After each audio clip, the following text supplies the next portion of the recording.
Hi. So it's been a very long time since I did a live, so I thought that I would quickly come on here before, if you can hear that beep, I run on the school run. It's giving me notice to go on the school run.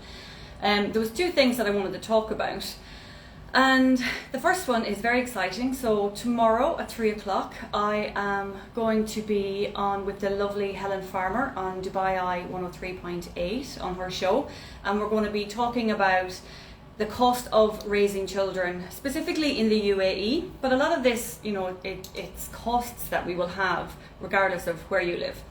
So if you have got anything that you would like to know about the cost of raising children in the UAE, how maybe you can make savings, I'd love to hear your ideas, your contributions, if there's anything that you would like me to raise.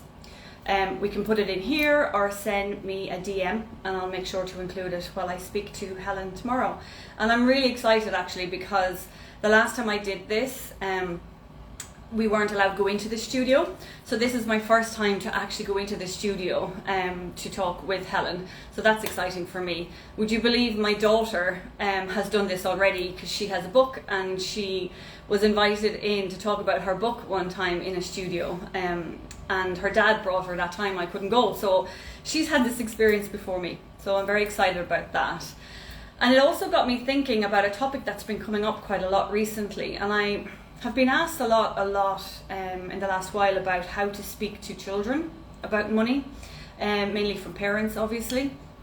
And while that is not my expertise as such, I have 3 kids, I talk about money, and it's something that we talk about a lot in our household. And one thing that came up the other day that really resonated with me was, we were in the car, my 3 kids, we were talking about various things, but one thing was my daughter commented on how expensive cars are, and she said, I don't understand how parents can pay for all of these things.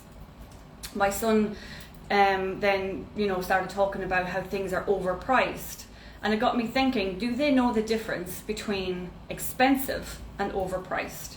And there's a really big difference between the two, and it's really about value. So if you think about it, I won't go into too much detail here, but if you think about it, what I value and what you value will be totally different things.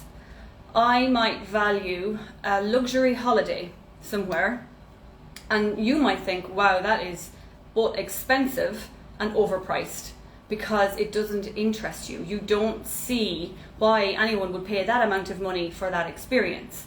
You might like luxury cars, and where you might spend what I consider a large amount of money, therefore expensive, on a luxury car, and I would think, because I like cars, but I don't understand, where the value is in, a high-end car with all of the extras.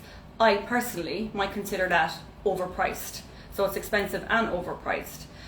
But really, actually, what came to mind for me was, that's the kind of technical definition, expensive and overpriced, and the difference is what you value.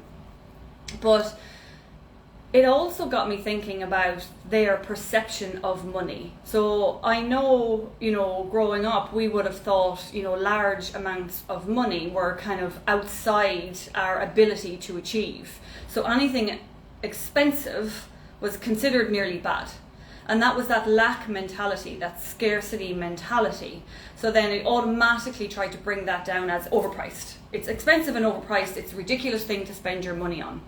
So then if you carry that into adulthood, for example, and you do have the means to buy these things, let's say the luxury car, that you will genuinely enjoy and that you appreciate, and you probably, I assume need to understand, why it costs the way it does, and that is something that you actually will bring happiness to your life to have that, then that might be expensive, but for you that wouldn't be overpriced. And then the mindset piece comes in. Will you allow yourself to enjoy that? Because if you purchase that car, will it bring you the joy it potentially has to give to you? It won't if you have that mindset of lack, because that's when maybe guilt creeps in, shame. If you were raised with comments of, oh, look at that person in their BMW, oh, they must be a certain type of negative personality to have a car like that.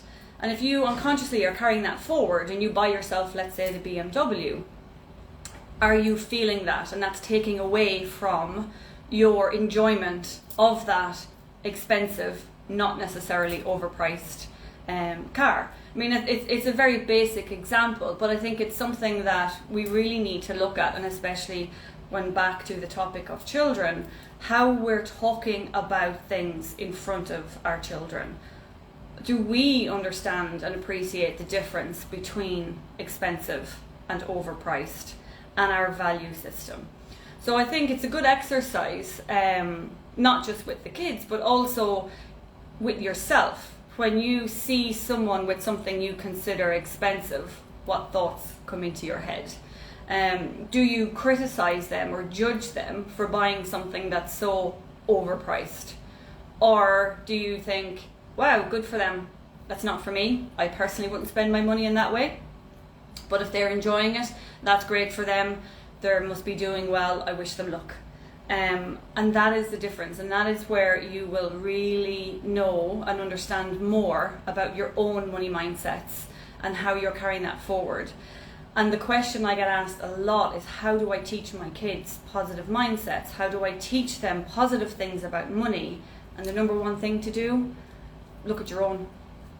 So if I wasn't aware of that, and that conversation came up in the car, I could have indulged and gone, yeah, it's very expensive and it's massively overpriced. I mean, anyone who buys 2 cars in their household and spends a lot on all of this extra cars, it's massively overpriced and it's a waste of money. My kids are absorbing that. Whereas if I keep an eye on my own mindset and my own language around money, and then we have the conversation on it about what expensive is, what overpriced is, and what our value system is when it comes to those decisions and how that's feeding in what we consider overpriced, our income levels may really feed into what we consider expensive. So we turn it around and have the open conversation and just ask them lots of questions. What do you think? Have them share. And I sat there for a lot of it and they just discussed it and thrashed it out among themselves. I jumped in with guidance every now and again, but they love to have these conversations, and I hope at least they're learning, their mindsets are opening up, and they're learning more about themselves in the process. So that was literally all I wanted to come on to say today. Tomorrow, 3 o'clock, I will be on, like I say, on afternoons with Helen. Please do dial in. I know that there will be recordings back. If you can't dial in at that time and you're interested, send me any questions, anything you'd like me to cover. And what do you think about that approach to expensive versus overpriced, and what it can tell us about our own value system and our own mindsets when it comes to money? And I'd always love to hear what you do with your kids when it comes to money. How do you teach them both the practical and the kind of emotional attachment that we have with money, the value system? It is something that I get asked a lot. I'm actually about to write an article for Ramona here on money and kids, so I'd love to hear some feedback and some live examples, and I'd be delighted to include them. So I am off now, speaking of the children, to collect them from school, and I will check in again. I'll do more of these lives if they're of interest, and hope you all have a lovely day.